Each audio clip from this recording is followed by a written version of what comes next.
Hello, my name's Elvis Sheman. I'm a gynaecologist. And my name's Dr. Kathy Peterson, and I'm a GP. It's our great pleasure to present to you on the subject of Fertility Rethink. In essence, this is an introduction to the field of restorative reproductive medicine and how it's applied to infertility and other gynaecological disorders. We're going to cover the following aspects. Firstly, what is restorative reproductive medicine? The real clinical problem of fertility unawareness in medical practice and fertility awareness methods, an explanation of fertility charting, and how fertility awareness methods have been adapted to monitor health and screen for disease through the use of biomarkers. We're also going to cover managing infertility using a restorative reproductive medicine approach and how effective that approach is. We're also going to look at other disorders that can be very effectively managed using restorative reproductive medicine. We'll look at how to train further in restorative reproductive medicine and also fertility awareness and other referral pathways. First, restorative reproductive medicine. This enables the restoration and optimization of normal reproductive function, and it happens through good old-fashioned medicine, identifying and correcting the underlying causes. However, it relies on modern fertility awareness methods. I'm next going to cover the subject of fertility unawareness in medical practice. A study was performed by Hampton and Mazza in 2015, which looked at fertility awareness knowledge, attitudes and practices of women attending general practice. The findings are presented. GPs were consulted by women 30% of the time for fertility education. 86% of women presenting rated their fertility awareness knowledge as poor or absent. Only 30% of GPs and practice nurses rated their knowledge of fertility awareness as high or very high. 72% of GPs and practice nurses identified that they wanted to learn more about fertility awareness.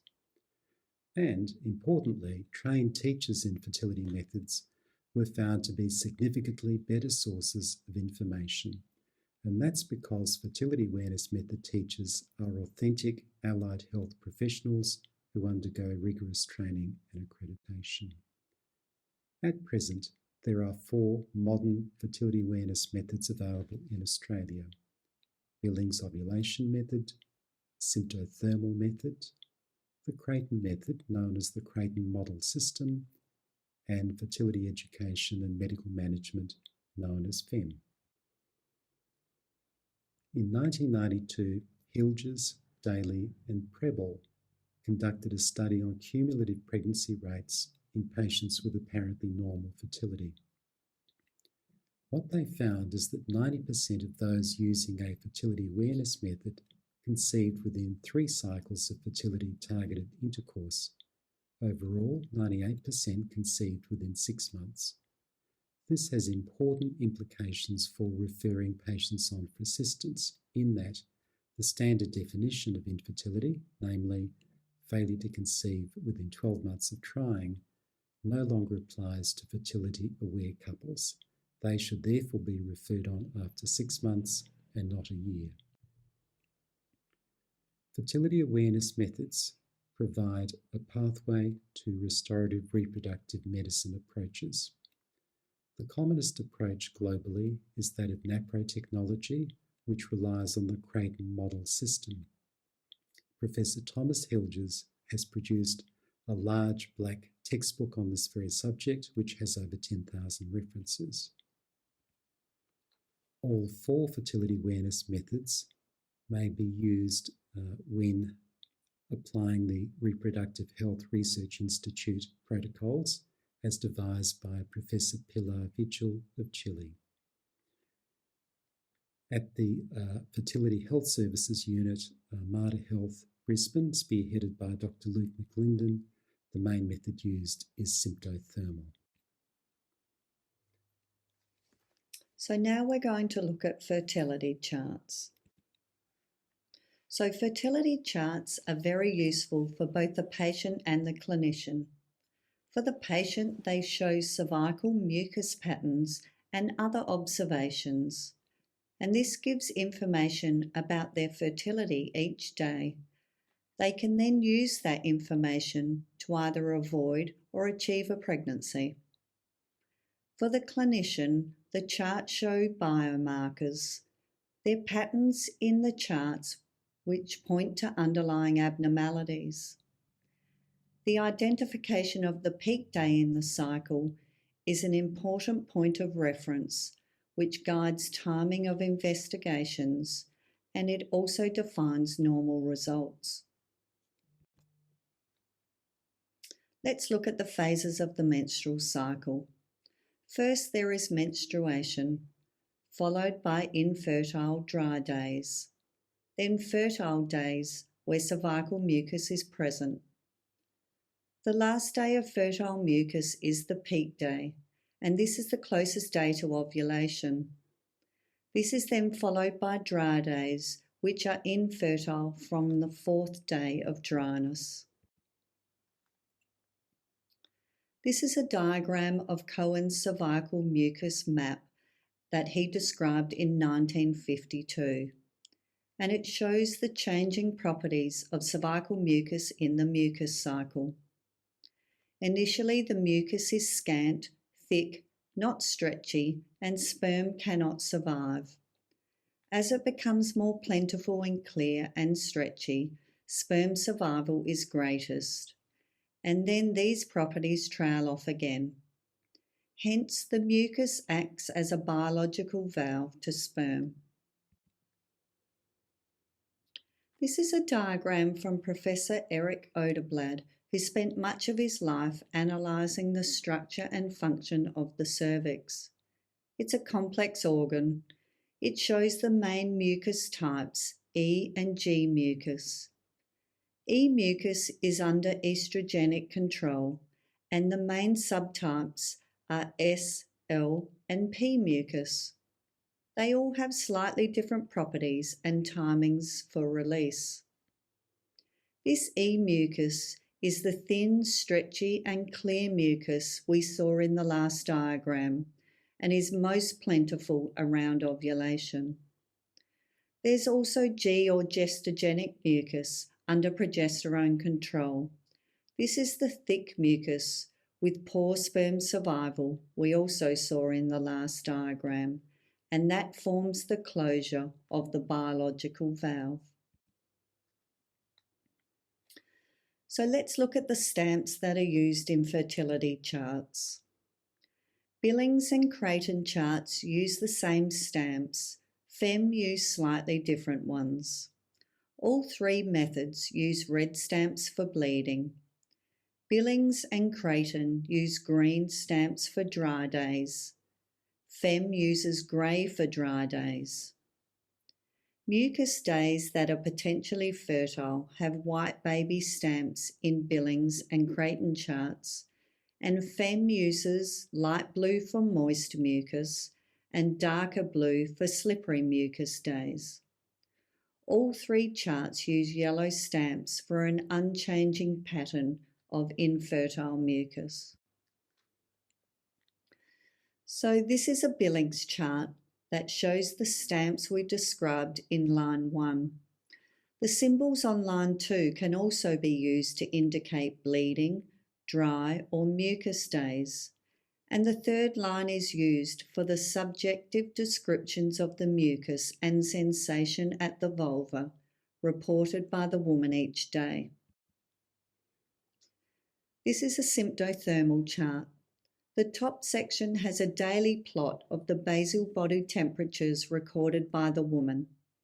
The second section has the description of vulvular mucus, including colour, consistency and quantity, and then other observations that may be recorded beneath. This is a Creighton chart. It is more similar with its stamps to a Billing chart. On line 2 of each cycle, instead of subjective descriptions of mucus and sensation, the Creighton chart uses a system of standardized numbers and letters to describe the mucus's color, stretch, and sensation. This standardized nomenclature is shown here and is known as the VDRS, or the Vaginal Discharge Recording System. Each number and letter combination that's used describes the same mucus for each woman, so a common language has been developed. This is a FEM chart showing the transition from menstruation to dry, then to moist, and then slippery mucus, and then back to dry. Bleeding days are given a letter to reflect the flow, transitioning from heavy to spotting or brown. Grey and dryness are given the symbol G.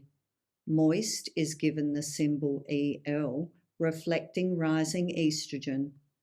This transitions to ES, reflecting stretchy and/or clear, slippery, and lubricative mucus, reflecting high estrogen levels. The peak day of the cycle is the last day of any fertile mucus, and it has slightly different definitions for different methods.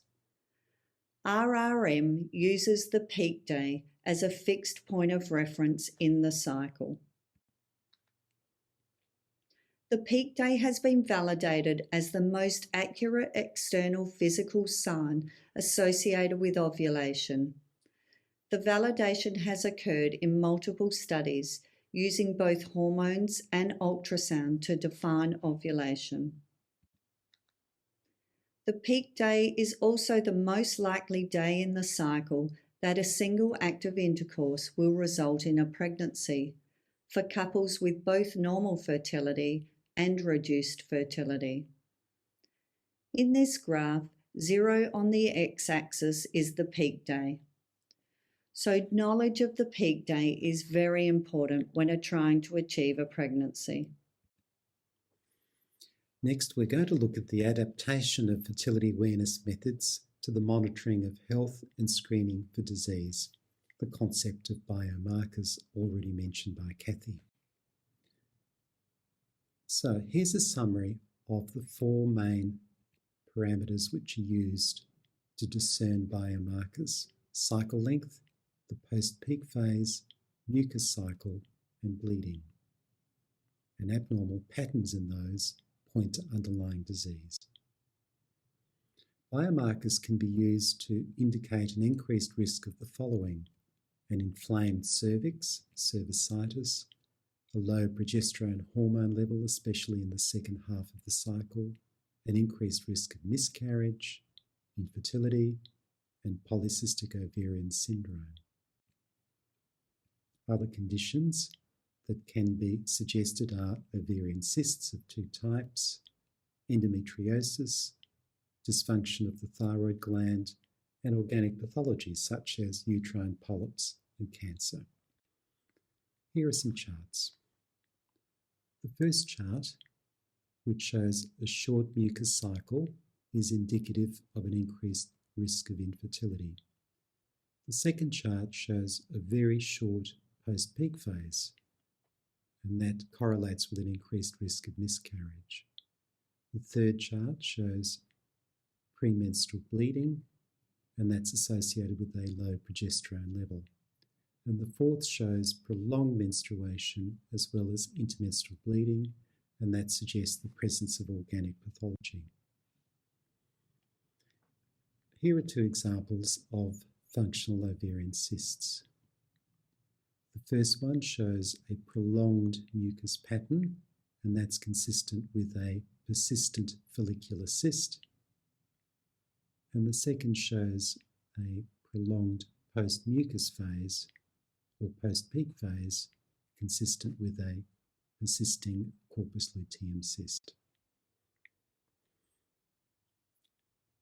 The first one here is an example of cervical ectropion, Using the Creighton model system, we can see an abundance of yellow stamps which indicate persistent post-peak mucus, and this can be reversed through hyfrication, which is cervical diathermy. In the second one, we can see a prolonged mucus cycle here, but a normal post-peak phase, and that's seen in polycystic ovarian syndrome before treatment with ovarian wedge resection.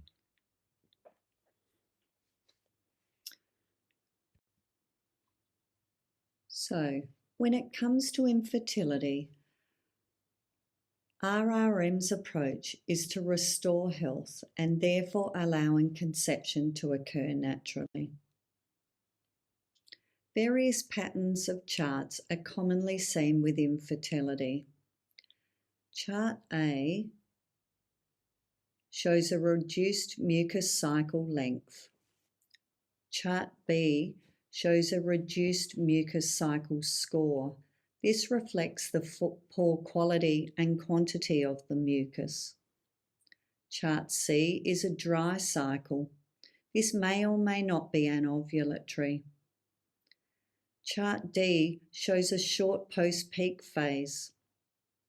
This represents inadequate progesterone in the cycle. And chart E is a normal chart, so tubal blockage or male factor needs to be excluded here. This table summarises Dr. Hilger's major causes of both male and female infertility and their relative prevalence. On the female side, it's significant to note that 77% of women with infertility will have endometriosis, and approximately 20% of these women will have minimal or no symptoms. Also to note in this series, only 4% of women with infertility had a normal laparoscopy. Target organ dysfunction describes the cervix inability to respond normally with mucus production. Next, looking at ovulation and luteal phase disorders, which occur 56% and 53% of the time respectively. We're going to look at those now in more detail. So, ovulation disorders. Let's first define what normal ovulation is. It's a mature follicle greater than or equal to 19 millimeters with a cumulus ovorus that completely ruptures within 24 hours to form a corpus luteum. The cumulus ovorus are the cells around the egg and make the oocyte visible on ultrasound, as seen in the ultrasound diagram.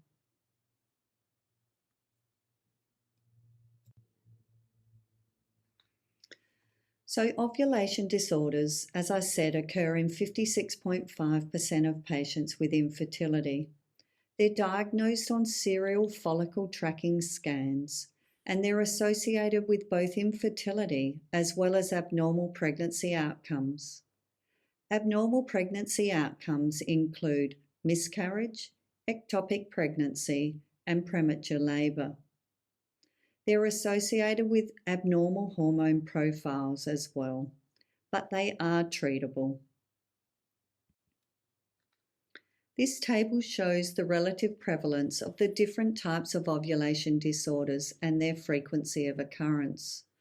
These 6 types of abnormalities occur when a follicle is either not structurally normal or the rupture process isn't normal.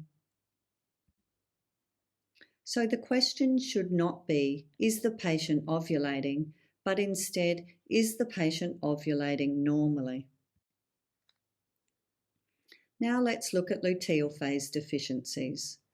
They occur 53% of the time for those with infertility. There are 5 described types of various patterns of luteal phase hormones. They are treatable with progesterone or HCG injections. And it is important to note that previous studies which were inconclusive for luteal phase deficiencies failed to have a point of reference in the cycle to define the luteal phase accurately. FAMs have overcome this. This graph shows the average progesterone values secondarily from peak +3 to peak +11 for normal cycles, which is in blue, but also for the three most common types of luteal phase deficiencies. There's a type 1 in red, a type 2 in yellow, and a type 3 in green. The relevant p-values here show statistical significance. This is the normal progesterone curve used at the Mater Hospital unit in Brisbane to assess luteal phase deficiencies. Now let's look at investigating the infertile couple using a restorative approach. It takes into account both male and female factors. A FAM chart is essential for both the couple but also the physician. The couple is offered treatments which work cooperatively with the body to enhance and normalise function. We'll look first at the female. A thorough history and examination is conducted. They're instructed in a FAM. Antenatal bloods and a basic hormone profile is performed. And after 2 cycles of charting with a FAM, timed hormonal and ultrasound investigations are also performed.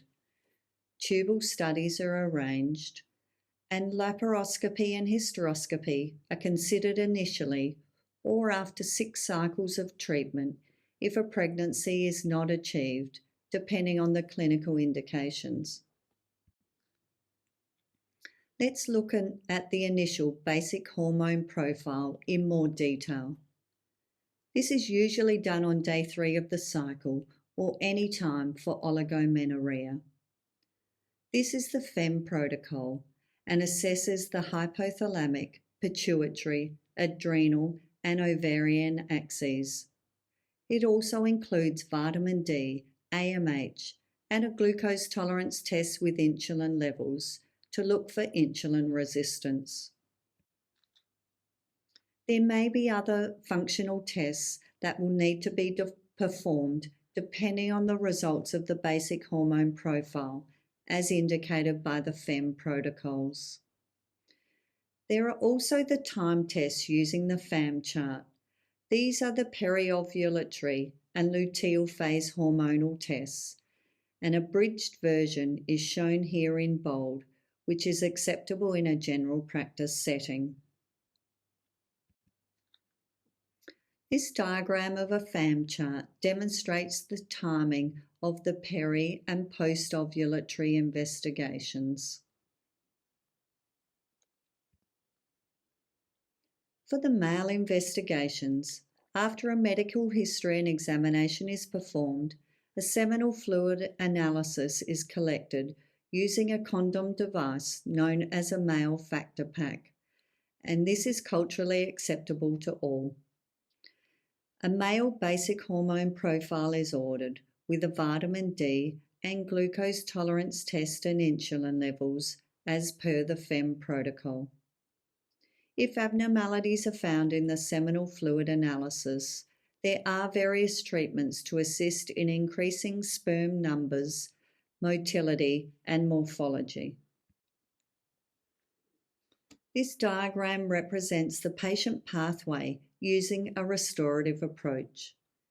The couple can present to a FAM educator who will teach them to chart their cycles, which increases their chance of conceiving, whilst looking for biomarkers of underlying abnormalities. If the couple presents to a RRM doctor first, they will be referred to a FAM educator to teach the couple to chart their cycles. And if they've not conceived in 3 to 6 cycles or there are biomarkers present, the couple can be investigated by the doctor. A treatment protocol will then be developed and commenced. Training courses in FAMs and RRM upskill the practitioners to provide these services. Now we're going to look at the efficacy of restorative approaches to infertility. Hilgers performed an observational study, and the important thing to note here is the evaluation of success rates can be complex and difficult to compare to assisted reproductive technology. With the RRM approach, per woman pregnancy rates exceed conventional infertility treatment by survival curve analysis. Also, with this approach, the number of women who eventually achieve pregnancy is higher than with assisted reproductive technology. However, it may take longer. That means that the time to pregnancy is shorter with assisted reproduction. ART also has a higher discontinuation rate, an average of 1.8 cycles per woman, so the fecundability rates are higher, that is, pregnancies per treatment length. The data presented here is an accumulation from 4 studies. The cumulative pregnancy rates range at 2 years from 60 up to 73%. You'll note that the 12-month rate is 43%, which was certainly the finding in our clinic known as Fertility Fundamentals. This translates to a cumulative live birth rate, which is about 10% less at 2 years, and the range is 53 to 66%. This chart is taken from Hilger's textbook, and it shows the curve of the increasing pregnancy rate, which goes all the way out to 4 years or 48 months.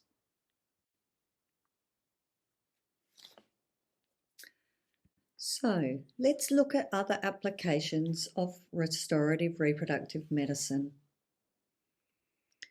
So, its surgical applications include treatment of endometriosis and pelvic adhesive disease. Progesterone support during and after pregnancy is used in threatened miscarriage, preterm birth prevention, and postnatal depression. Progesterone support in the luteal phase is used to manage recurrent miscarriage, preconception, dysfunctional uterine bleeding, and PMS or premenstrual syndrome. It's also useful to manage polycystic ovaries, chronic vaginal discharges, and anovulation. There's also treatment protocols for male infertility. Now I'll delve into further training, upskilling, and local contacts. Further education for FAM educators is at these three websites. Further education for doctors is shown here. There is a NAPRO Technology Australian program and also a FEM education course. And here are the contact details for those wishing to learn fertility awareness method charting. We would encourage you to become a member of the Australasian Institute for Restorative Reproductive Medicine, and here is the website address. There are numerous benefits of membership, in particular discounted rates for the National Fertility Conference and other educational events. You get access to online education and webinars similar to this, as well as individual presentations from the past. Here are further benefits listed. When you go to the website, this is what it looks like.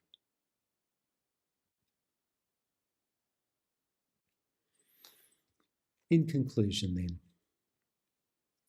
a lack of fertility awareness in general and specialist practice is a real entity. However, fertility awareness methods are changing this. Modern FAMs have evolved into useful tools in both research and clinical practice, and that's known as restorative reproductive medicine. They are a good first point of referral for patients presenting with infertility or menstrual disorders.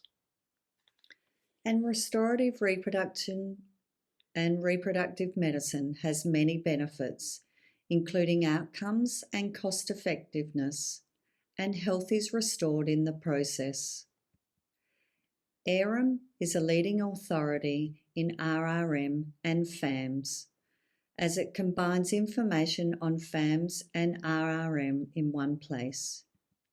You can get involved in the space by joining ARM or attending a national fertility conference. There's one held annually around October. Check the ARM websites. We thank you very much for your attendance and hope that you found this quite informative, and we would encourage you to get involved.